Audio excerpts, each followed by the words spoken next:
కాళ్ళర కొట్టేసి ఇంట్లో పడుకున్న వాళ్ళు కొంతమంది వైఎస్ఆర్ కాంగ్రెస్ పార్టీ కార్యకర్తలకు ఫోన్ చేసి అనిల్ లేడు, నర్సరావుపేట వెళ్ళిపోయాడు, ఇంకా మిమ్మల్ని ఎవరు కాపాడుతారు, ఇక్కడ వచ్చేది తెలుగుదేశం పార్టీయే, చంద్రబాబు నాయుడు గారు మాకే చెప్పాడు వైఎస్ఆర్ కాంగ్రెస్ పార్టీ వాళ్ళ సంగతి చూడమని ఎదుకొస్తే మిమ్మల్ని ఎవరు కాపాడుతారు, మిమ్మల్ని ఎవరితో సంగతి చూస్తానన్నారు.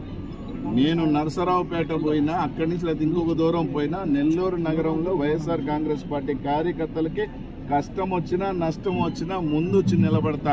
నన్ను దాటే నా కార్యకర్తలు